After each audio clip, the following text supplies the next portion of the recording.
What's up, everybody? It's your favorite Alien Attack Indeed's favorite nerd. And this is their Firage, which I think is their movie Mirage, but I don't really know. For all I know, this is movie Omega Supreme. Who can keep track of what these things look like? But this is on loan to me from Barry. He's a cool dude. I started following him on Instagram like a long time ago, and I've like noticed him like start getting into like fitness and weightlifting and stuff. And it's been pretty impressive, man. It's been pretty impressive to see his change and growth through time. And I think it's like his son, he even does it with his son, and you know, it's pretty cool to watch. It's actually inspired me a little bit, you know what I mean? One. My knees seem so far away. Two. Oh, something popped. Three. Oh, call my mom. Call my mom. I need some extra motivation.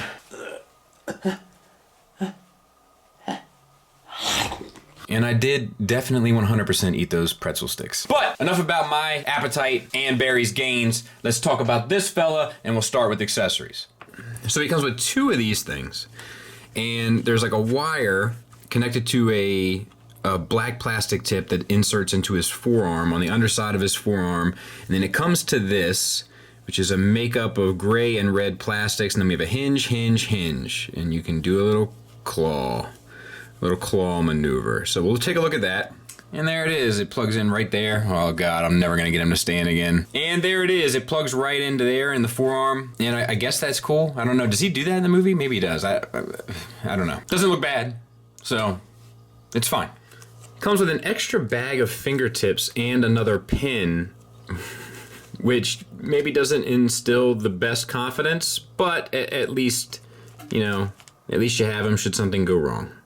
And then he comes with these two weapons, which is nice. It's a nice change. It actually is a viable accessory. And we'll take a look at one. They're identical. And it has like the Cybertronian writing sculpted into the side there. Silver paint, gold paint. All this stuff moves around on all these pins. And then you have this plug-in piece there, which once again plugs into his forearm for a little weapon action there. And for what it's worth, that's pretty cool. Stand not included. And then he comes with a second bag of additional, what seems like fingers. So, yeesh. Here's a set of stuff. So let's talk about him. The head, the sculpt is decent. It's a, I think anyway. It looks fine to me, I guess. Blue paint on there, silver paint on there, black paint, you know, extra pieces. I mean, it looks decent to me. And I think it's on, let me back this out a taste. I think it's on a double ball peg, which is nice. But it might be a hinge. Yeah, I think it's a hinge. So it's a hinge in the neck and it comes up to a ball peg. So you get down to there, which is good. Up, let's see if we can even... not much up, and then side to side, a little bit of a confused dog look, a taste, so it's fine. You have these two pieces here, and they swivel around. You can kind of get them into a position that works best for you. Moving down, we have this piece here with this translucent over top of silver, red plastic, black paint there, looks fine. The doors here are articulated at two places, so you can kind of do what, you know, within reason, what works for you there. And then these two pieces are also, if you want them more out to the side or together. Oof, I'll tell you what this thing is. I mean, you probably have realized it by now, but we'll get there. So for the shoulders, we have a hinge. Well, it's a swivel here that comes out to a ball peg. So it actually gets you a butterfly joint, which is nice, and back. Then we have gold paint, moving down. Anything else? Silver finish on these fingers. So you get a butterfly joint in and out. Using the ball peg, you get even more. And then you get the shoulder pretty much all the way up to 90 degrees. Out to the side, swiveled around, all good, plus a little bit of a swivel there and a bicep swivel. So that all works really well. In addition to that, you also get an elbow swivel. It's a little tight. A double jointed elbow that gets you the full range. A wrist swivel and a hinge in out the finger is on a base pin knuckle with an additional hinge, I think. No, maybe not. And then the fingers here are on a base pin knuckle that's all the same. And then these fingers are all on a base pin knuckle as well. So that's what the bag replaces. It turns it into individualized finger articulation, which I do not recommend for this. I'm just gonna go out on a limb and say that now. Same for this arm. You do have a waist swivel, so that's fine. Moving down to the hips, you got ball joints. You can get the legs out to there, which is decent. Forward and back for the full Monty. Oof. Thigh swivel at a separate joint, so that works fine. Rubber tires, silver paint on the wheel, so that looks good. Double jointed knee, so that works fine. Full range there. We have a little bit of silver paint there, silver and gold paint on the inside of the knee, which looks surprisingly good. And I wouldn't have necessarily expected it. Same with this silver spring that's painted. A little bit of silver details painted down there as well, and gold. Ankles, ball peg. Ankle tilt all the way down, a little bit up, and a little bit of a rocker. Now, you do have these two pieces in the back. They're screwed in, but I would imagine that you can move those a bit. I'm not going to force it. And if that doesn't fit your fancy or suit your fancy, you can bring this piece down, which acts as a heel spur as well. So there are some options there. And there he kind of is from the back. I got this thing all falling apart now, but you know, generally speaking, there he is from the back. And we got some loose. I think it's just the transformations, the integrity has been compromised, but yeah, there he is. I don't have any of the movie masterpiece figures, but there he is next to MP Prow. And he stands to the top of his head at about 5.5 inches. All right, now we're gonna transform it.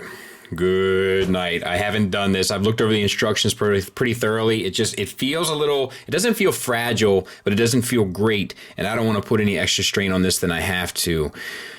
May the Lord bless and keep us. So we're going to turn the elbows to the outside of the figure on both sides. And we are going to untab. Now this piece will untab from both as a heads up, but we're gonna try to just untab one. Nope, we did both. That's okay. We'll plug one back in. And we're going to push these chest pieces on this double hinge here kind of off to the side.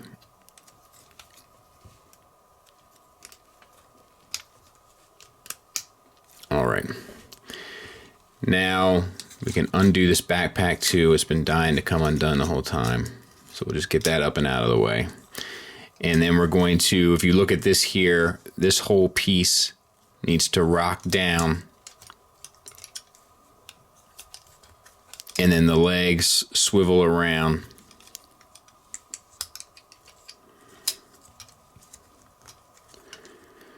Okay. So far, so good.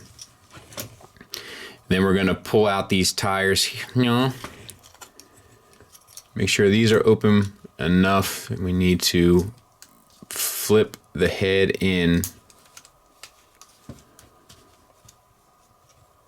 Oh, shoot.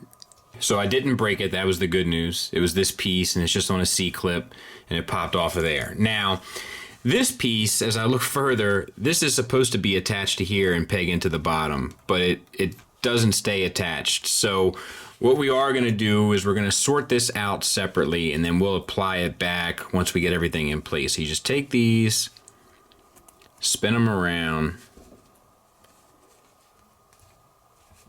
reposition them. So let's get back to this. All right, so we got the head underneath. We need to bring the shoulders in. And then we're going to use the elbow, and we're going to push this hinge. You see, I don't know if you can see it, but you basically want it to kind of sit up like this on the side. We're going to do that for the other.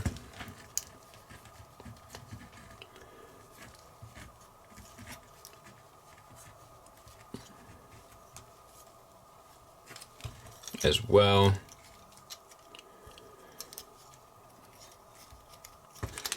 And we'll kind of adjust it as need be as we keep going. And then we're going to bring these pieces forward. And just remember that this needs to sit up in there, but we have it connected to that piece. Do you know what I mean? So like, you just have to kind of account for where it should be, because this one doesn't stay on very well. So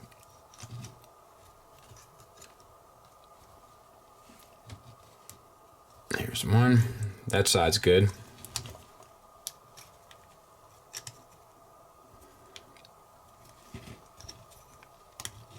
There. And that is the front bumper. Good grief. Which leaves you with these tires that need to get sorted out. So it's kind of a mine screw, but you just spin it here and then rotate it down, and it fits in that little gray cavity there. So I'll try to show you again on here, but it's not the easiest to figure out. But it is for all of this thing's problems, that's actually fairly intuitive. So now we're going to start forming the front hood. So you're going to spin this piece out, flip it around. This piece is on a slider, so it may have already come out, but then you want to put that into position, put this in position. You got two ports there. They meet up with these two pegs.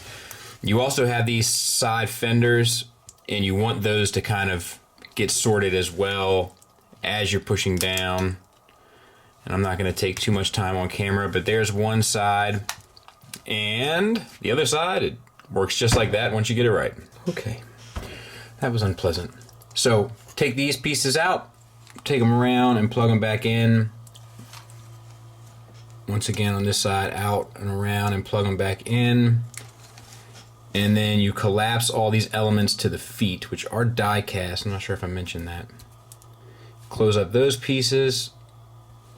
These pieces back there, this piece here, and that piece there. And then same for this side. Close up, close up, close up, close up, close up. And I need to make myself a drink before I attempt this last phase. So we're going to untab these pieces here from the thighs. On this side, we're going to make sure that we got our rear windshield all oriented. And then we're going to spin here, and you're just kind of screwed because there's this one part of the windshield that has to tuck in. So just try to get this the best you can by using both joints in the double jointed knees. And you basically want to fold up the legs like this. And then on this side, you have to use this piece and maneuver this into place so that it sits properly. And as I'm doing it, this part, which has just spent a lot of time fixing, has come undone. So there's one underneath, and there's another underneath, and now we're just going to get that up in there, and those, what am I doing? Those around to the side, and get that all as cleaned up as possible. You just maneuver the doors until you find the sweet spot using all those hinges to get those in place, which is basically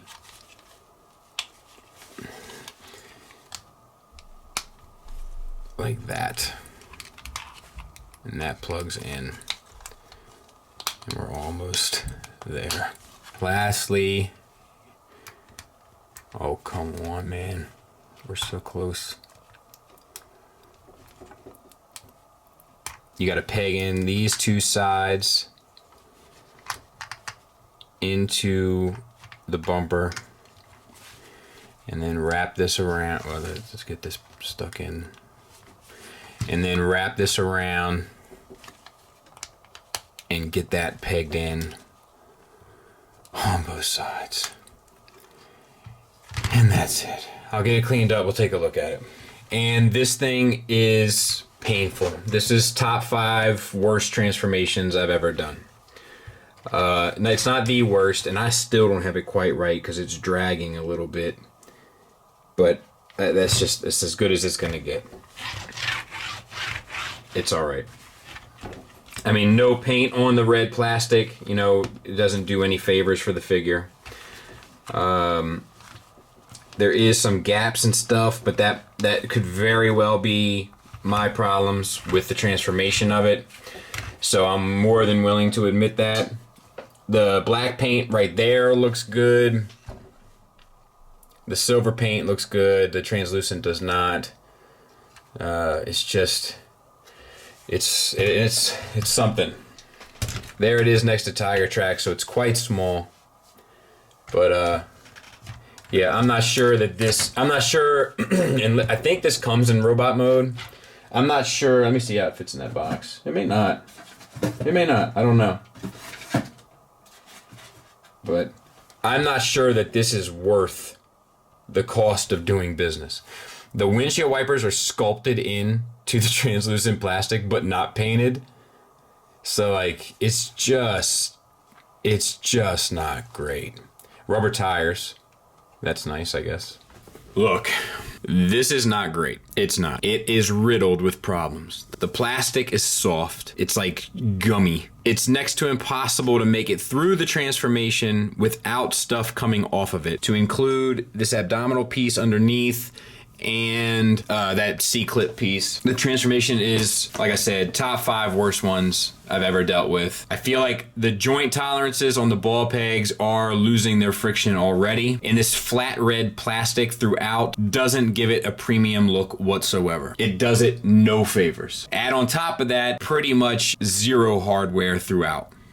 But you know, I always try to leave on a positive note. So I will say this, the articulation throughout works pretty much like a champ. The transformation is interesting. It's a pain. It's not enjoyable, but it's interesting. It does have a surprising amount of paint applications in terms of accents, which is nice, and I like the accessories. Now, I don't know how much this thing costs, but I am going to look it up. I can tell you that I feel like this is, and I'm taking into account that this is like an independent company and so forth, right? But like $50 is about where I would put this. So I'm looking it up now on my phone to see what the price is for it. It's 60 bucks. Okay, so at 60 bucks, I think it's a decent enough purchase if you're a hardcore movie fan and you just need something to like fill out your shelves with your Bumblebee and your Prime and so forth.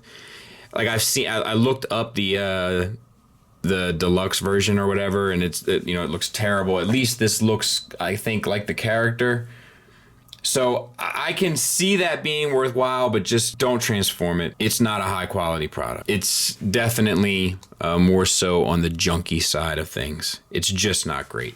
So I don't recommend it, but if you have to have whatever this is, Omega Supreme, movie Omega Supreme, or is it Dino, or is it Mirage? I don't know. I don't care. If you have to have one, then I can say that you probably will feel all right at 60 bucks for this, because there is an action figure element to it. Just never transform it and you should be fine. But yikes, not a great one. Shout out to Barry. Tell you what, he's doing better at gaining muscle mass than he is at picking figures. For letting me take a look at this, I do appreciate it. I actually called him to see if I could not transform it back into robot mode and just send it back to him in car mode. And I was going to take one of the pictures and do the voiceover on the pictures because I just didn't want to mess with this thing anymore. But he said he hadn't transformed it yet, and it was like it came in robot mode. I wonder how many reviewers reviewed this thing and went from robot to car. I would wager not many. They're smarter than I am though. But because he was, not exactly comfortable with it, I went ahead and did it. It's not 100% right, but it should be close enough for him to kind of finagle it and get it where he needs it to be. Whew, glad this is over. Thanks for listening. Thanks for watching. Till next time, take care.